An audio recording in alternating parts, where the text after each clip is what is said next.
আমরা চলে যাচ্ছি আমাদের প্রথম অতিথির কাছে। আপনার নামটা প্লিজ একটু বলবেন, তারপরে আপনার স্টোরিটাই আমরা শুনে যাব। Hello listeners, this is Zahin Hassan Khan from Mahakali and I'm here with my dad. So now basically not wasting any more time, I'll be getting straight to the story. ওকে, আচ্ছা ভাইয়া, তো স্টোরিটা অ্যাকচুয়ালি আমি আপনাকে যে প্রথমে যেটা বলেছি ভাইয়া, যে স্টোরিটা অ্যাকচুয়ালি একটা আমার লাইফে বা আমাদের সবার লাইফে একটা বড় problem which is very questionable and which has basically no explanation, at least to us. তো ভাইয়া আমার ফার্স্ট স্টোরিটা সেটা হচ্ছে কি যে ভাইয়া আমাদের বাসায় আমাদের সার্ভেন্টস কোয়ার্টার অ্যাজ ইন আমাদের সার্ভেন্টস বাথরুম, ভাইয়া জায়গাটা খুবই ছোট। আচ্ছা, তো ওই ছোট জায়গায় সেদিন পার্টিকুলারলি আমার খালারা, আমার খালার দুই পিচ্চি অ্যান্ড কি বলে আমরা সবাই আমাদের ড্রয়িং রুমে বসে আড্ডা দিচ্ছিলাম ভাই। তো ওই সময় হঠাৎ করে ভাই কোথা থেকে আমি জানি না, আমার ওই কাজে মেয়ে হঠাৎ করে একটা তাবিজ নিয়ে আসলো। আচ্ছা, তো এখন তাবিজ দেখে ভাই আমরা সিরিয়াসলি একটু শকড হয়ে গেছি যে হঠাৎ মানে ও বলতেছে যে বাথরুমের মাঝখানে সেই তাবিজটা পেয়েছে। আচ্ছা, যেই বাথরুমটা সে একটু আগে মুছে গিয়েছিল পুরো বাথরুমটা। আচ্ছা, তো হঠাৎ করে সে মুছে এসে আসার পর সে এই তাবিজটা দেখতো। তো এখন my dad being a curious fellow, তো সে এই মানে তাবিজটার ভিতরে যে ওয়্যাক্সের ভিতরে যে মোমটা, তো ওইটার ভিতরে একটা পেজ আছে, মানে সবসময় সব তাবিজে থাকে। তো আব্বু ওইটা আর কি খুঁজে এখন মানে সে দেখবে যেটা কি আছে ওটার ভিতরে কি লেখা, but what could be there.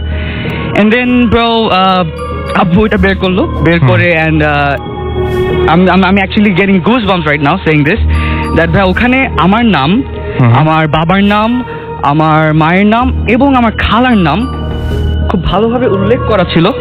And ওটার পরে ভাইয়া আমরা দেখতে পাচ্ছি যে এটা বাংলা ভাষায় লেখা, কালো কলমে কালো কালিতে বাংলা ভাষায় লেখা। তো যখনই আমরা পড়তে যাচ্ছি জিনিসটা দেখা গেছে যে না, ইটস নট বাংলা, এটা অন্য কোনো ল্যাঙ্গুয়েজ, অন্য কোনো রাইটিং, এভরিথিং। পড়ার সময় ঝামেলাটা হচ্ছে। হ্যাঁ, সো এটা পরে যে আমাদের নামের পরে যে এতগুলা লেখা মানে কিসে আল্লাহ জানে, তো ওইটা আমরা পড়তে পারছি না। So it was very very scary to us. তো আম্মু এটা মানে বেশি সময় নষ্ট না করে ভাই পরের দিনে এটা আম্মু একজন যে হুজুর, একজন মানে আম্মুর মহিলা হুজুরের কাছে উনি যায় এই ধরনের বিষয়ের প্রবলেমসগুলো সলভ করার জন্য। তো আম্মু ওনার কাছে গেল, তো উনি এই জিনিসটা দেখে উনি বললো যে তোমার বাসায় আমাকে যেতে হবে as soon as possible। তো উনি পরের দিন আমাদের বাসায় আসলো, এসে উনি বললো যে ঠিক আছে, তোমাদের বাসা যেহেতু আগে বন্ধ করা হয়নি, বলে রাখা ভালো যে ভাইয়া we are staying in this house for like about 4 to 5 years, 4-5 বছর ধরে আপনারা একটা বাসাতে আছেন। আর আমাদের বিল্ডিংটাতেও দেখা গেছে যে অনেক ধরনের প্রবলেমস আছে, আমাদের ফ্ল্যাট ওনাররাও অনেক ধরনের প্রবলেম ফেস করছে, আমাদের গার্ডরাও, ড্রাইভাররাও যারা থাকে আর কি রাতের দিকে, তারাও অনেক ধরনের প্রবলেম তারা ফেস করছে। ওটা আমি I'll be coming to that later. So যেটা বলছিলাম ভাইয়া, ওই মহিলা যে হুজুর উনি আসলো, এসে বললো যে তোমাদের ঘর যেহেতু বন্ধ করা হয়নি আগে, তোমাদের ঘরটাতে আসলে মিলাদও পড়ানো হয়নি, হুইচ ইজ ট্রু। সে বলছে যে হ্যাঁ আমি তোমাদের ঘরটা এখন বন্ধ করে দিয়ে যাবো, কিছু নিয়ম কানুন থাকবে সেটা তোমাদেরকে ফলো করতে হবে। আচ্ছা, তো ভাইয়া লাইক দ্যাট আমরা এরকম 1 month আমরা নর্মালি থাকলাম, কোনো প্রবলেম তেমন হয়নি। সো 1 month পর ভাইয়া উনি এসে বলে, মানে উনি এসে she said the most disturbing thing to me, যে এটা কি, উনি কি বললো এটা। তো ভাইয়া উনি বললো যে একটা তো নিয়ে গেছে। তো উনি ভাই আমি আপনাকে একটু বলি, সেটা হচ্ছে কি উনি বাসাটা যে বান দিয়েছিল, মানে বাসা বান মানে বাসাটাকে বন্ধ করে দিয়েছিলেন এবং যে তার কাটা 3 থেকে 4 ইঞ্চের ভাই, 3 থেকে 4 ইঞ্চের মোটা তার কাটা আমাদের বাসার গজাল বলে বোধহয় এটাকে। তো 4 কোণায় 4টা এরকম উনি গেঁথে দিয়েছিল গার্ড দিয়ে।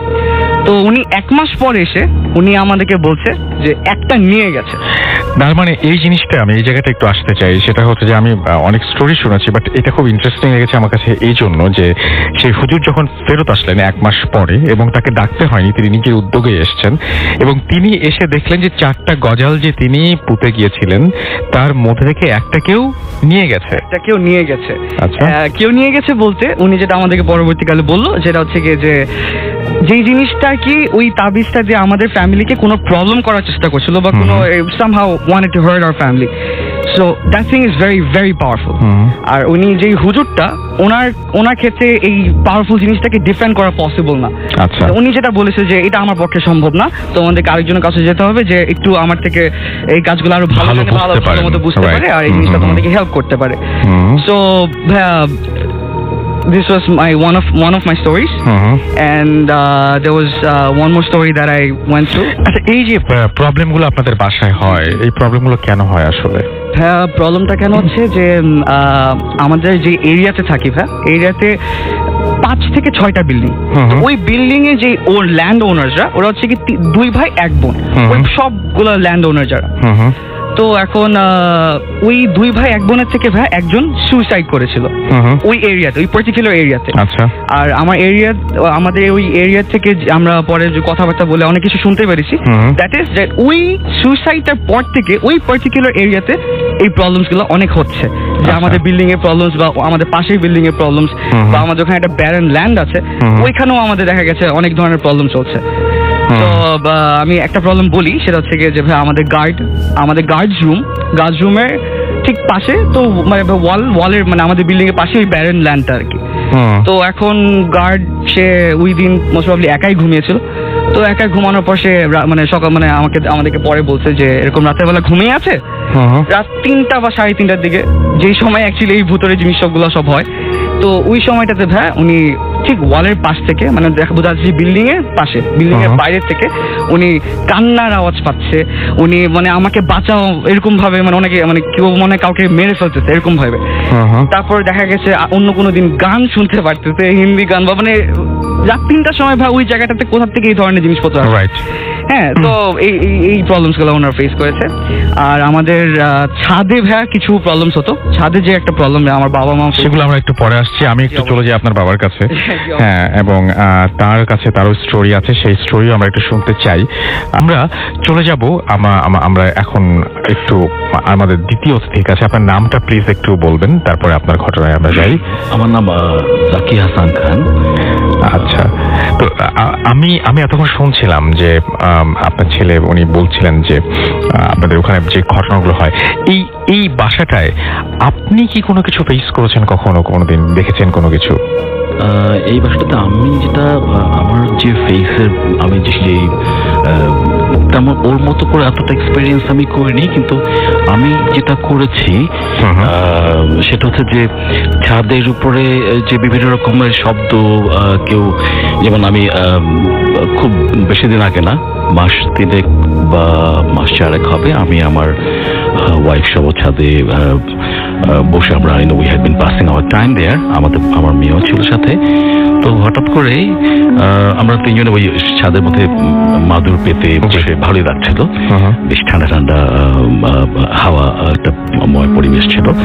তো হঠাৎ করেই দেখা গেল যে মাটির হাড়ি ভাঙলে, জোরে আছড়ে ফেলে দিলে যেরকম একটা শব্দ হয়, এমন একটা শব্দ ছাদের যে জায়গাটাতে আছে, পানির যে রিজার্ভারটা আছে, ওই কর্নার থেকে, মানে পানির ট্যাঙ্ক কি যেটা বলা হয়, সেই কর্নার থেকে একটা শব্দ আসলো, যেটা অস্বাভাবিক, কারণ আমাদের বাসাটা হচ্ছে 7তলা, হচ্ছে ছাদটা, এরকম একটা শব্দ হওয়ার কথা পসিবিলিটি নাই। আমার ওয়াইফ একটু ভয় পেল, আমিও শুনলাম। তো আমি ওদের সামনে I just kept silent because I didn't want them to be scared. এরপরে আবার কিছুক্ষণ পরেই আবার শব্দটা একটা হলো যে অনেক লাকড়ি একসাথে আছে, তো একটা ধাক্কা দিয়ে এদিকে ফেলে দেয়, তাহলে ওখানে যেরকম শব্দ, এটা আমরা স্পষ্ট, আমি সহ আমার ওয়াইফ এবং আমার বাচ্চা মেয়ে শুনলো। শোনার পর আমরা ওই দ্যাট টাইম আমি নিজেও এত সিনিয়র হয়েও আমার মনে হলো যে না, I should stay here, because অনেক কাছ থেকে যেহেতু শুনেছি যে এই ঝামেলা আছে, আমি ভাবলাম যে তাহলে এখান থেকে better to quit this place. তো তাড়াতাড়ি করে আমি ওদেরকে নিয়ে মাদুর নিয়ে I had to come down. আচ্ছা, আপনারা ওই যে বললেন যে আপনাদের বাসায়, আমি অফ এয়ারে শুনছিলাম যে কেউ না থাকলেও আপনারা সাউন্ড পান, এই ব্যাপারটা একটু বলবেন আমাকে। এটা হচ্ছে কি আমাদের 4তলাটা যেটা, যে বাসা যেই ওটা about 3000 স্কয়ার ফিট, মানে দুটো ইউনিট একসাথে, অনেক বড় একটা। এখানে বছর ধরে যিনি ল্যান্ড লেডি ছিলেন, ওনারই ফ্ল্যাট এটা, উনি কানাডা চলে গেছেন। তো এটা খালি পড়ে আছে। তো এটা খালি পড়ে আছে এখানটাতে প্রথম দিকে অনেক ধরেই যেহেতু বছর 2-1 ধরে খালি পড়ে আছে, লাস্ট 3-4 মান্থসে বা 4-5 মান্থসে প্রবলি দেখা যাচ্ছে যে এটা আমার বাচ্চারা প্রথমে বলেছে যে ওরা খসখস হাঁটার শব্দ পায়, ফার্নিচার নড়ানোর শব্দ, অথচ ওই বাসাটা কিন্তু কেউ থাকে না, no one is living in that house. So, আমি ওদেরকে মাঝে মাঝে বলছি না, এটা তোমরা ভুল শোনো বোধ হয়। আমি মাঝে মাঝে আমি রাতের বেলা নামাজ পড়ি, কিন্তু আমি ওদের কথা মনে করি, আমি একটু চেষ্টা করি যে আসলে ওরা যেটা বলে এটা সত্যি কিনা। তো একবার দেখেছি আমার ছেলে ও এসছে যে এরকম সাউন্ড দেখে শুনেছে, তো আমি আবার আই ফেল লিটল কিউরিয়াস, তো শোনা আমি I try to listen if anything is there like that. তো আমিও ফিল করলাম যে নবু যেটা বলছে প্রবলি ইটস লাইক দ্যাট, একটা খসখস আওয়াজ, ফার্নিচার নাড়া শব্দ, এটা আমিও পেয়েছি। So it's like it happens to that house. এবং যেহেতু এটা অনেকটা অ্যাবান্ডেন্ট, যেহেতু ওখানে কোনো ভাড়াটিয়া থাকে না, ওনারা একবার অনেকদিন ধরে ফেলে রেখেছে, আর এখানটায় এটার আমি আবার একটা পেলাম, যৌক্তিকতা পেলাম। ওই আন্টির সাথে দুদিন আগে আমার ওয়াইফ ফোনে কথা বলছিল কানাডা। আন্টি বলছে যে আমি আসছি আগামী সপ্তাহখানেকের মধ্যে ঢাকা আসবো। তো আসলে পরে তো আমার ওয়াইফ বলছে যে আন্টি আর নিশ্চয়ই আপনি বাসায় আসবেন এই ফ্লাইটে। উনি বললো যে আমি ঠিক আমার ফ্ল্যাটটা ধরবো না, আমি আমার ভাইয়ের বাসায় গুলশানে থাকবো। তো আমার ভাই জিজ্ঞেস করছে কেন, বাসা তো পড়ে আছে আপনার সব ফার্নিচার। তো আন্টি বললো যে উনি এবার খুব নামাজি মহিলা, উনি বললো যে আমি আসলে আগে যখন ছিলাম ওইবার তো আমি একাই ছিলাম, তো ঠিকই বলতে হয় না, তারপরেও আমার কিছু অভিজ্ঞতা হয়েছে মা, তো আমি এই জন্য চাচ্ছি যে এবার এসে আমি ভাইয়ের বাসা থাকবো এবং এইটা বাসাটাকে একটু মিলাদ তেলটা পড়িয়ে টড়িয়ে ভাড়া দিয়ে যেতে হবে। So she wants to make it sure যে হোয়াট শি এক্সপিরিয়েন্স, উনি যেটা এক্সপিরিয়েন্স করেছেন এটা ঠিক প্রপারলি আমার ওয়াইফকে বলেন নাই, কারণ যেহেতু ওনার বাড়ি ভাড়া দিতে হবে, অনেকে জানলে আবার সেটা হতে পারে যে ভাড়াটা পাবে না, এরকম একটা থাকতে পারে। তো উনি জাস্ট, আমি ওনার মুখ থেকে, she is a very serious woman, উনি হেলথের ডিরেক্টর ছিলেন মহিলা। তো ওনার মতো মানুষ, খুব প্র্যাকটিক্যাল নামাজি মহিলা। উনি বলছিলেন যে ওনার কাছে বললাম যে কিছু একটা প্রবলেম উনি একা থাকা অবস্থায়, ওনার দু মেয়ে কানাডা থেকে, উনি বোধহয় ফেস করেছেন বলেই উনি তাড়াতাড়ি এসে এটার মধ্যে কাউকে ঢুকিয়ে দিতে যাচ্ছেন যাতে এটা অ্যাবান্ডন না থাকে। দ্যাটস ওয়াই আমি একটা লিঙ্ক পেলাম যে আমার বাচ্চারা যেটা বলে, ইভেন আমি যেটা এক্সপিরিয়েন্স করেছি, যে হ্যাঁ there could really be something and it is there because as I heard it myself. এই আমার বাসাটা সম্বন্ধে আসলে আমার এই এক্সপিরিয়েন্সটা আছে। Thank you very much. আমরা আবারও আপনাদের কাছে আসবো ফিরে। আমি আমাদের যে তৃতীয় যে আমাদের অতিথি আছেন তার কাছে একটু যাব, এবং তিনি এসেছেন রাজশাহী থেকে, এবং রাজশাহী থেকে ঢাকায়। আমাদের এরকম অনেক অতিথি আছেন যারা ঢাকার বাইরে থাকেন, এবং আমরা তাদেরকে বলি যে যখন আপনারা ঢাকায় আসবেন তখন জাস্ট আমাকে একটু ইনফর্ম করবেন যে আপনারা ঢাকায় এসছেন, আমি আপনাকে কল করব। তো উনি সেই কাজটি করেছেন, উনি ঢাকায় এসছেন এবং উনি আমাদের জানিয়েছেন, এবং আমরা তাকে আজকে ডাকতে পেরেছি এবং খুব ভালো লাগছে আপনাকে পেয়ে। আপনার নামটা প্লিজ একটু বলবেন সবাইকে। হ্যালো লিসেনার, আমি দীপন, এসেছি রাজশাহী থেকে। রাজশাহীতে আপনি কোথায় থাকেন? রাজশাহীতে আমি থাকি সাগরপাড়াতে। সাগরপাড়ায়। তাহলে আপনার লোকেশনটা বলছি না। জি, আচ্ছা, আপনার ঘটনায় চলে যাই আমরা। আপনি বলছেন যে আপনার বাসায় বেশ কিছু প্রবলেম হয়, এবং আপনি একটা কথা আমাকে বলছিলেন যে আপনার বাসায় কেউই একদিনের বেশি থাকতে পারে না, এরকম কিছু একটা। কেন থাকতে পারে না? কি ধরনের প্রবলেম হয়? কি ধরনের প্রবলেম হয় এটা কেউ বলতে পারে না, মানে বলতে পারি না অথবা বলতে চাই না, কোনো একটা কারণ। আমি হচ্ছিল আমার বাসাতে হচ্ছিল মেহমানরা ঠিকই আসে, আসার পর হচ্ছিল বলে যে আমি 3-4 দিনের জন্য থাকবো এখানে, অথবা 1 সপ্তাহের জন্য।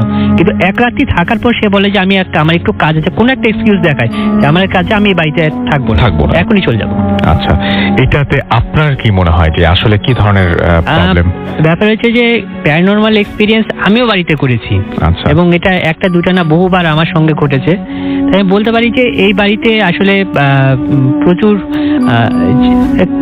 প্রচুর হোক কিছু, কিন্তু আমি বেশ কিছু জিনের উপস্থিতি পেয়েছি। আচ্ছা, কি করে তারা?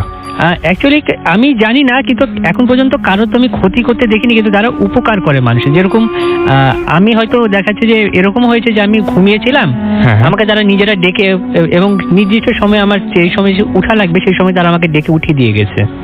আচ্ছা, এই যে আপনি বলছেন যে আপনার বাসায় যখন একা থাকে, আপনি বলছিলেন নানান ধরনের প্রবলেম হয়।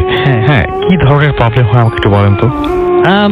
প্রবলেম আপনি বলছেন একবার যে বাসায় জিনিসপত্র সব এলোমেলো হয়ে গেছে। হ্যাঁ, বাসায় জিনিসপত্র এরকম যে আমি যখন এটা আমার এক মানে সেটা ছিল এক্সাক্ট ইয়ারটা ঠিক মনে নাই, কিন্তু আসলে আমার এটুকু মনে আছে যে সেটা 15 ফেব্রুয়ারি ছিল এবং সেদিনটা আমার বড় ভাইয়ের গায়ে হলুদ ছিল।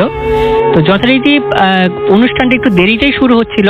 তো কারণ হচ্ছিল আমার বেশ মানে আমরা যেহেতু যৌথ পরিবারে থাকতাম, বেশ কিছু মানুষ গেছিল বাজারে কিছু হলুদ, এবং পরের দিন যেহেতু গিয়েছিল তাদের কিছু কেনাকাটার হচ্ছিল বাকি ছিল, তো তারা গেছিল। আর বাকি মানুষরা সবাই দোতলাতে ছিল।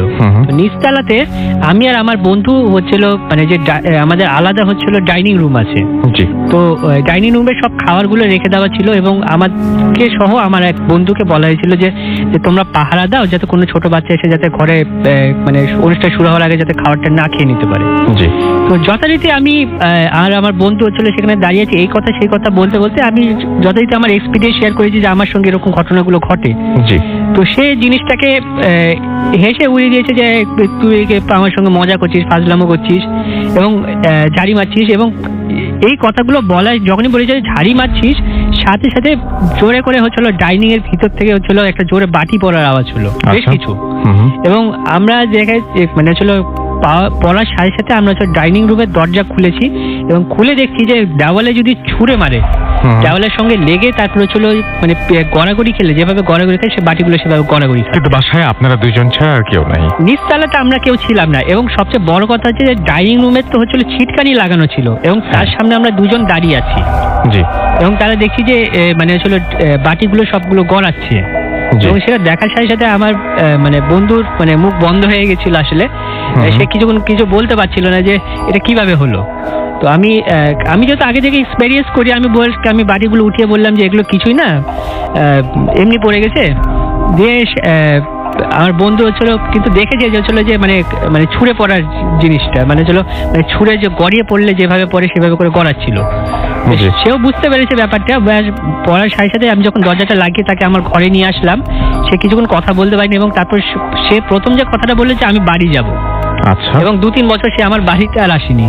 আচ্ছা, এটা হচ্ছে ঝামেলা। এবং আমি এর আগেও আপনার কিছু ছোট ছোট ঘটনা ঘটেছে, সেটা নিয়ে সন্দেহ থাকলেও এই সময় তো আপনি একা না, আপনারা আরো মানে আপনি আরো একজনের সাথে এই জিনিসটা এক্সপিরিয়েন্স করেছেন। তার মানে আপনার ফ্রেন্ডও দেখেছেন যে কি ঘটছে, তাই না? সো এটা হচ্ছে একটা অন্যরকম একটা স্টোরি ছিল। থ্যাংক ইউ ভেরি মাচ আমাদেরকে এই স্টোরিটা শেয়ার করার জন্য। Thank you. আমরা চলে যাব একটা ইমেইলে, এবং সেই ইমেইলটা আমার কাছে এই মুহূর্তে রয়েছে।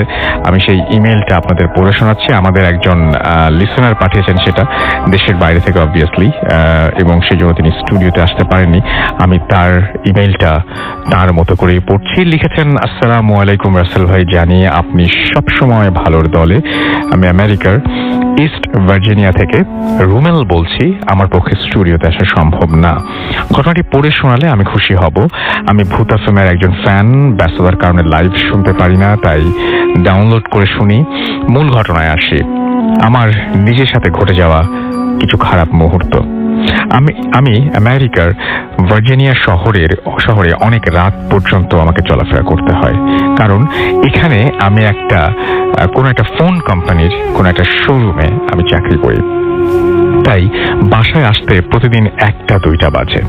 একদিন রাতে আমার অনেক কাজ থাকায় রাত 2:30 হয়ে যায়।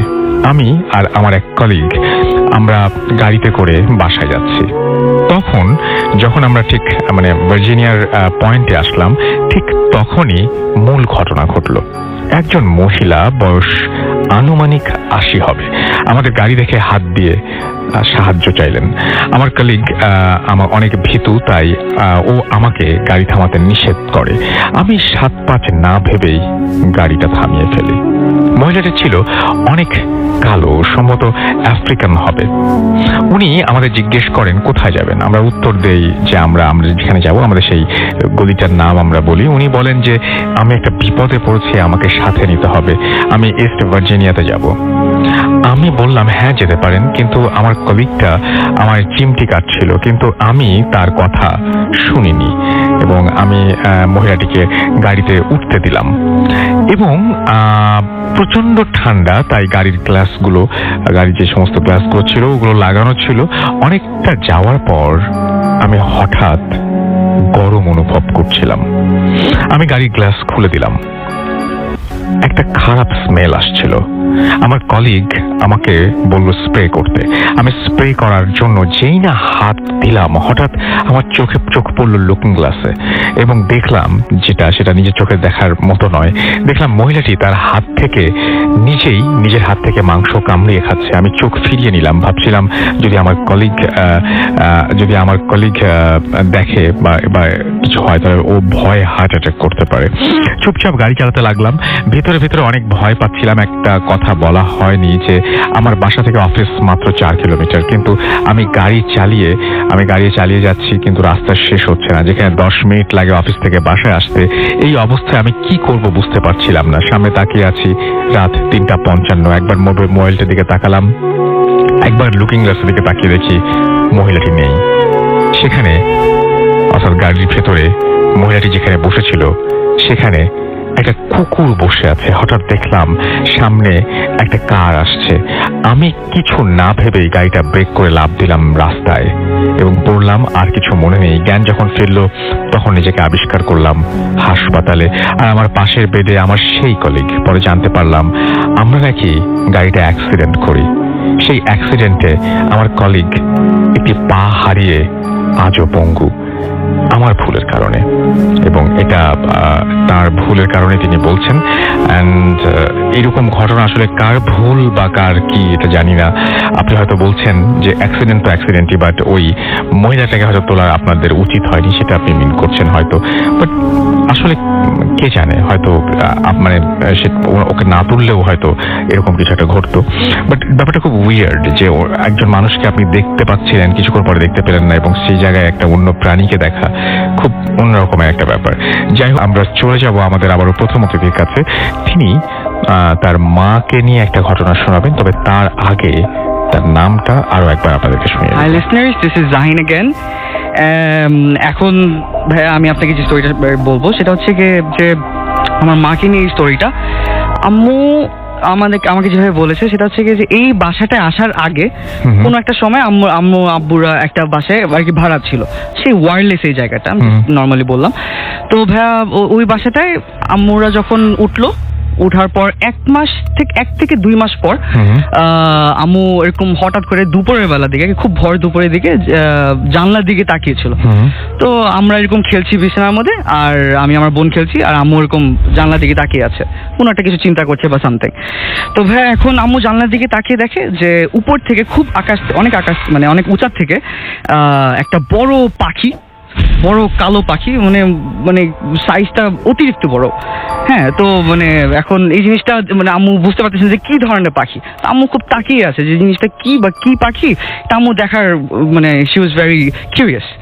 অ্যান্ড এটা দেখতে দেখতে আম্মু দেখতেছে যে পাখিটা আস্তে আস্তে আম্মুর দিকে, ওই মানে আমাদের বিল্ডিং এ ওই জানালার দিকে নেমে আসছে, মানে আস্তে আস্তে নেমে একদম ঠিক জানালা গ্রিলটার মধ্যে বসলো।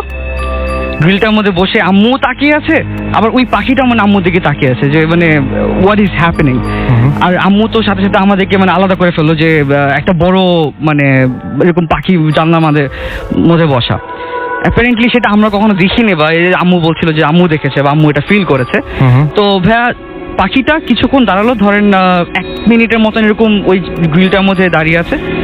ঠিক ভাই 1 মিনিট পর গ্রিলটার থেকে সে লাফ দিয়ে মানে একটা ফ্লাইং পজিশনে চলে গেল। ওখান থেকে ভাই it just turn into a man, man as in a dark man. এখন মানে দুপুর বেলা, কিন্তু তার চেহারা ছবি কিছু দেখা যাচ্ছে না। খুব কালো একটা মানুষ, খুব কালো লম্বা একটা মানুষ একদম আম্মুর সামনে দাঁড়িয়ে আছে। অ্যান্ড এইটা দেখে ভাইয়া আম্মু একদম সাথে সাথে আমাদের দুজনকে নিয়ে মানে একদম মানে জাস্ট বাসা থেকে সে বের হয়ে গেছে। মানে সেই জিনিসটা নিতে পারেনি, খুবই খুবই ভয় পেয়ে গেছিল। আচ্ছা, সো ভাইয়া দ্যাট ওয়াজ মাই স্টোরি। আচ্ছা, এটা হচ্ছে আপনার স্টোরি ছিল। Thank you very much. এই স্টোরিটা অন্যরকম ছিল বেশ, এবং আমি জানি না যে এরকম ধরনের এক্সপিরিয়েন্স আপনাদের কারোর সাথে হয়েছে কিনা, হলো অবশ্যই আমাদের সাথে শেয়ার করবেন। আমরা চলে যাব আমাদের পরবর্তী অতিথির কাছে, অর্থাৎ আমরা চলে যাব আরো একজন অতিথি, যিনি হচ্ছেন আমাদের প্রথম অতিথির সাথে এসেছেন। এবং আপনার নামটা প্লিজ আরো একবার প্লিজ বলবেন। তো আমরা আপনার কাছ থেকে শুনবো আপনার ছোটবেলার একটা স্টোরি আছে যেটা খুবই ইন্টারেস্টিং। সেই স্টোরিটা আমরা একটু শুনতে চাই আপনার আপনার কাছ থেকে। Thank you. আমার আসলে ছোটবেলায় আমার বাবা পোস্টে ছিল টাঙ্গাইলে। জি। তো ওটা আমি তখন about I think it was class 3 I was in. So বেশ ছোটবেলার কথা। তো আমরা প্রথমবারই মানে আব্বা পোস্টেড হয়ে যাওয়ার পরে প্রথম যে বাসাটাতে আমরা উঠেছি ওটা অ্যাকচুয়ালি আমাদের প্রেসক্রাইবড হাউসটা ছিল না, বাট ওটা আমরা ইন্টারিম পিরিয়ডের জন্য উঠেছিলাম। ওটা একটা পুরনো বাড়ি এবং অনেক গাছগাছালিতে পড়ে এবং আশেপাশের প্রতিটা বাড়ি যেগুলা একটা 1 বিঘা 1.5 বিঘার উপরে বাড়ি। আর I'm talking about long time back, you know. So একটু ইটস লিটল স্কেরি একটা বাড়ি, এরকম একটা ফিল হয় বাড়িটাতে কেউ হঠাৎ করে ঢুকতে পারতো। আমি তখন ছোট ছিলাম, আমার তো ওরকম ফিল ছিল না। আমি যেটা পেতাম সেটা হচ্ছে যে it was nice green and everything, you know. So anyway বাসাটা যখন আমরা উই স্টার্টেড লিভিং, তো একটা রাতের কথা যেটা এখনো যদি আমি মনে করি আমার প্রচন্ড মানে এখন I feel the same same ভয় আমি ফিল করি। তো রাতের বেলা ইটস অ্যাবাউট আমার ধারণা তখন নিশ্চয়ই রাত 2টার পরে হবে। অনেক রাত, তার মানে অনেক রাত। ইট ওয়াজ উইন্টার টাইম। আর এই মফস্বল টাউন, তার মধ্যে একটা গাছগাছালি দিয়ে ঘেরা বাড়ি, বড় একটা বাড়ি। সো সবকিছু মিলে একটা ওই রাত দুটো একটা যে কোনো ক্লাস 3-তে পড়াটা ছেলের মধ্যে একটা বেশ ভয় অনুভূতি জন্ম দেয়। তো আমি আমার বড় ভাইয়ের সাথে শুতাম। তো বড় ভাইকে আমি I need to go to the washroom. So আমি আমার বড় ভাইকে বললাম যে তাকে দেখে, সে তো বেঘরে ঘুমাচ্ছে, তাকে দেখে বললাম যে আমাকে একটু আমার সাথে যাবে কিনা। তো সে ঘুমের মধ্যে এসে বলে যে যা তো তুই যা। তো আমি দেখলাম যে তাকে ডেকে লাভ হবে না, কারণ he is really sleeping like dead. তো আমি নিজেই সাহস করে বের হলাম। তখনকার বাড়িগুলো হচ্ছে এখন যেরকম অ্যাটাচড বাথরুম থাকে ওটা ওরকম ছিল না। একটা উঠান ছিল, আমাদের রুমটা পার হওয়ার পর একটা উঠোন, সেই উঠোন থেকে একটু সামনের দিকে যে হচ্ছে ওয়াশরুমটা, এবং ওয়াশরুমটা আবার একটা সিঁড়ি বেয়ে উঠতে হয়। আচ্ছা। হ্যাঁ, সো ওয়াশরুমের আশেপাশে কিন্তু বেশ ওখানে গাছগাছালি দিয়ে ভরা, এবং পাশে আবার একটা কল ছিল, ওটা একটু সিমেন্ট দিয়ে ঘেরাও করা। আচ্ছা। তো just to give the picture আমি এই বর্ণনাটা দিলাম। না, ভালো হয়েছে, সেটা সবাই বুঝতে পারবে। আমি তখন তো যে আমাদের যেটা উই হ্যাড টু ইউজ বল আর কি, তো ওটা নিয়ে আমি গেলাম ওয়াশরুমে, যে সিঁড়ি বেয়ে ওয়াশরুমে যে বসলাম, and I kept the door open because I was scared. দরজা খুলে রেখে আমি করলাম। তো অন্য কেউ ছিল না, রাত 2টো বা এরকম হবে, আরো রাত হবে আমার ধারণা, একেবারে অন্ধকারাচ্ছন্ন একটা রাত। কিন্তু আমি কিন্তু ভেতরে ক্লাস 3 একটা ছিল, আমি ভয় পাচ্ছি, কিন্তু তারপরও আমার প্র্যাকটিক্যাল সেন্সটা বা নোশনগুলো কাজ করছে যে আমি ওয়াশরুমে এসছি, আমি নিজেকে সংগঠিত করে বড় ভাই তো উঠেনি, আমি আবার ব্যাক করবো। I did my work. আমি যখন ওয়াশরুমের কাজ শেষ করে বের হওয়ার সময় আমার ওই ওয়াশরুমটা থেকে স্ট্রেট আমার বোনদের রুমটা পড়ে। আমার 2টো বোন, ওরা একটা রুমে থাকে। তো ওই রুমটা সোজাসুজি পড়ে সামনে, চোখে হয়। তো ওখান থেকে আমি দেখলাম কি যে আমার বড় বোন ওই রুম থেকে দরজা খুলে সে বের হচ্ছে। আমি ওয়াশরুম থেকে নেমে সিঁড়ি বেয়ে নামছি, নেমে ল্যান্ড করে মানে মাটিতে নেমে আমার রুমের দিকে আঁকাচ্ছি, আর আমার বড় বোন আমার সামনের দিকে আছে। তো আমি থট ওকে ফাইন, আমার বড় বোন এসে আমি একটু রিলিফ ফিল করলাম, যে না দেখে আমি সাহস বরঞ্চ ফিল করলাম। কিন্তু আমি দেখলাম যে আমার বড় বোন আসছে, আমার দিকে সে তাকিয়ে আছে, নর্মালি তাকিয়ে আছে, যদিও একটু আধো অন্ধকার। তারপরে আমি বুঝতে পারছি she was looking at me, এবং সে মুখটা কঠিন, মানে কিন্তু রাতের বেলা 2 ভাই বোন দেখা হলো, নিশ্চয়ই একটা সে আমাকে জিজ্ঞেস করতে পারে কি তুই এত রাতে, আবার আমি তাকে এরকম একটা তো নিশ্চয়ই বাতচিত হওয়ার কথা। সেরকম না হয় দ্যাট মানে আমার বোন আমার সাথে কথা বলছে না, কিন্তু আমি সামনে এসে আমি বোন সাথে দেখা হলো, এরকম একটা ভাবেই যাচ্ছে। আমি জিজ্ঞেস করবো তাকে তুমি এত রাতে কেন বেরিয়েছো। দেখলাম যে আমার যত কাছে আসছে মানে যতটুকু কাছে আসছে, হার আই স্টার্টেড গ্লোয়িং, মানে চোখটা জল করছে, এবং মনে হচ্ছে আগুনের ভাটা যেরকম, আগুনের জলজলে আগুন যেরকম একটা আভা ছড়ায় বা কি বলে আলো বা দ্যুতি ছড়ায়, ওই চোখটা ক্রমশ ওরকম হয়ে যাচ্ছে। আচ্ছা। আমি কিন্তু তখন মানে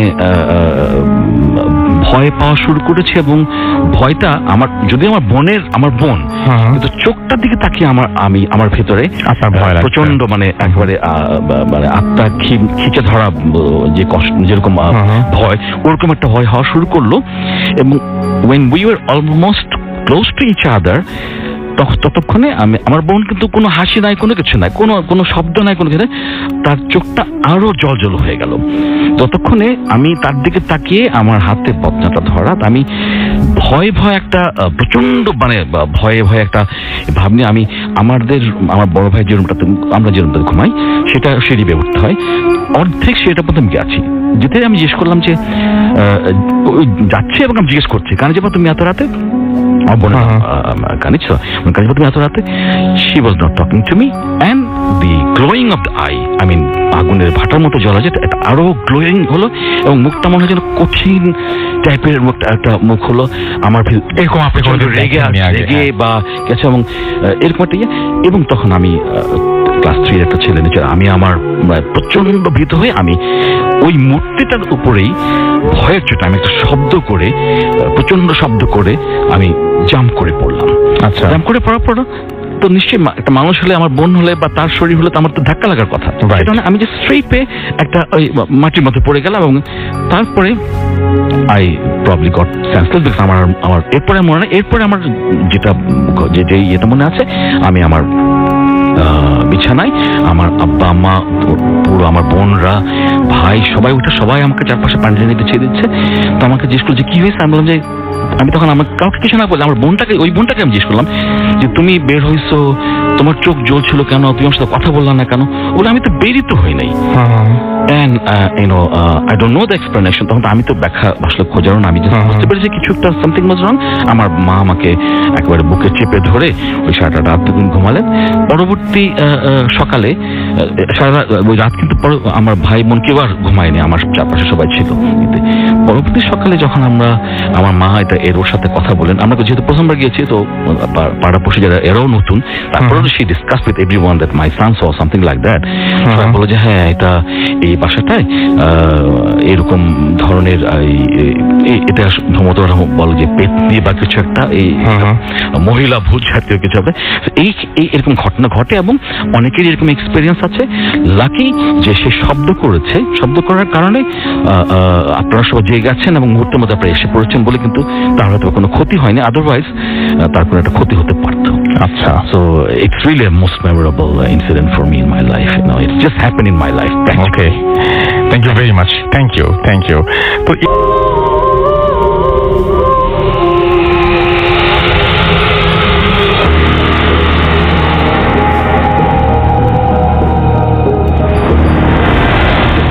হাই লিসেনার্স, আশা করি আপনারা সবাই ভালো আছেন। প্রাইভেসির কারণে আমি আমার নাম পরিচয় গোপন রাখছি। আমি 6 বছর যাবৎ পোল্যান্ডে আছি। এখানে একটা রেস্টুরেন্ট বিজনেস করছি, রেস্টুরেন্ট আছে ছোটখাটো। আমি কখনোই ভূতে বিশ্বাস করতাম না। এই ব্যাপারটা আমার কাছে সবসময় একটা হাসির খোরাক ছিল। 2-1 আগে ঘটে যাওয়া কিছু ঘটনা আমার সমস্ত ভুল ভেঙে দেয় এবং আমাকে বিশ্বাস করতে বাধ্য করে যে না, কিছু একটা পৃথিবীতে মানব জীবন ব্যতীত স্পিরিচুয়াল কিছু একটা জগৎ আছে। যাই হোক, তখন আমি কলুস্কি নামের একটা শহরে এক রেস্টুরেন্টে কাজ করতাম। আমার মালিক, যে আমার ওনার ছিলেন, উনি আমাদের কাজ করতাম তাদের থাকার জন্য একটা ফ্ল্যাট ভাড়া করে দেন। সেখানে আমরা যারা কাজ করতাম সবাই থাকতাম। তো প্রথম দিকে কিছুদিন বেশ স্বাভাবিকভাবে কাটলো, কোনো প্রকার সমস্যা ছাড়া। বাট হঠাৎ একদিন রাতে আমি ঘুমিয়েছিলাম, প্রথম যে ঘটনাটা, আমি ঘুমিয়েছিলাম। তো ঘুমের মধ্যে হঠাৎ আমি আবিষ্কার করলাম আমার কানের খুব কাছে কোনো একটি মহিলা কণ্ঠ খুব জোরে আর্তনাদ করে বিশ্রীভাবে একটা চিৎকার করা শব্দ শুনতে পেলাম আমার কানের কাছে। তো আমি ঘুম থেকে স্বাভাবিক খুব হস্তনস্ত হয়ে উঠে যাই এবং আমি রুমে এদিক ওদিক দেখলাম না, কেউ নেই, সমস্ত রুম ফাঁকা। এবং আমি দেখলাম আমি প্রচন্ড রকম ঘামছি। তখনও সামার শুরু হয় নাই, মোটামুটি ওয়েদার ঠান্ডা, বাট আমি এমন ঘামছি যে যেন আমি গোসল করে আসছি এই টাইপের। তো আমি তারপরে রাতে স্বাভাবিক আমার রাতে ঘুমটা তেমন ভালো হলো না এবং আমি চিন্তা করতে থাকলাম এটা কি ছিল, এটা কি শুনলাম এবং ভাবতে ভাবতে একসময় চিন্তা করলাম অনেক রাত ফ্ল্যাটে আমার কেউ নাই, আমি একা থাকি, একা ঘুমাচ্ছি, হয়তো আমি ভুল শুনছি। তো আমি ব্যাপারটা পরদিন কারোর সাথে শেয়ার করলাম না, আমি নর্মালি আমি কাজ করতে থাকলাম। এভাবে বেশ কিছুদিন কেটে গেল নর্মালি, কোনো সমস্যা ছাড়া আমি কিছু দেখলাম না এবং কোনো কিছু অনুভব করতে পারলাম না। তো আমি ভাবলাম এটা হয়তো আমার ভুল ছিল।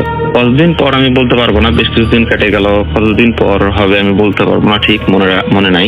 একদিন ওই দিন রাতে আমি কাজ শেষ করে বাসায় আসি এবং নর্মালি খাওয়া দাওয়া করে আমি টিভি সেটের সামনে বসে মুভি দেখছিলাম। রাত তখন আনুমানিক 12টা 12:30 হবে। হঠাৎ আমি স্পষ্ট শুনতে পেলাম আমার কিচেন থেকে হাঁড়ি পাতিল নাড়াচাড়া শব্দ, জিনিসপত্র এদিক ওদিক, কেউ নাচছে হয়তো বা কেউ এদিক ওদিক করছে, এরকম স্পষ্ট শুনতে পারলাম। এবং ফ্ল্যাটে তখন সম্পূর্ণ আমি একা। তো আমি কিচেনে দিয়ে গেলাম এবং গিয়ে দেখলাম সম্পূর্ণ কিছু স্বাভাবিক, সব জিনিস আগের জায়গা মতো আছে, কোনো কিছু নাই। তো আমার মনে কিঞ্চিত তখন সন্দেহের একটা উদয় হলো যে এটা কোনো স্বাভাবিক ঘটনা না, নিশ্চয়ই কোনো অস্বাভাবিক একটা ঘটনা। তো আমার রুমমেটরা পরের দিন ভোরে যখন রেস্টুরেন্টটা ছিল 24 আওয়ার্স, তো সারা রাত এক শিফট এবং সকাল এক শিফট। তো তারা যখন ভোরে আসলো কাজ শেষ করে, তো আমি সাথে ব্যাপারটা জানালাম যে রাত্রে আমি এরকম শুনছি। তো তোরা বললো মেবি এটা কোনো ইঁদুর হবে বা ইঁদুর টিঁদুর হবে, এই টাইপের কিছু একটা আছে। তো আমরা ইঁদুরের ওষুধ দিলাম, বাট ইঁদুরের ওষুধে কাজ হলো না। ঘটনা ঘটতেই থাকলো। বিশেষ করে যখন আমি একা থাকি, সবসময় আমি রাতে বাসায় একাই থাকি, প্রতিদিন একবার দুইবার এরকম সাউন্ড, এরকম ঘটনা ঘটতে থাকে।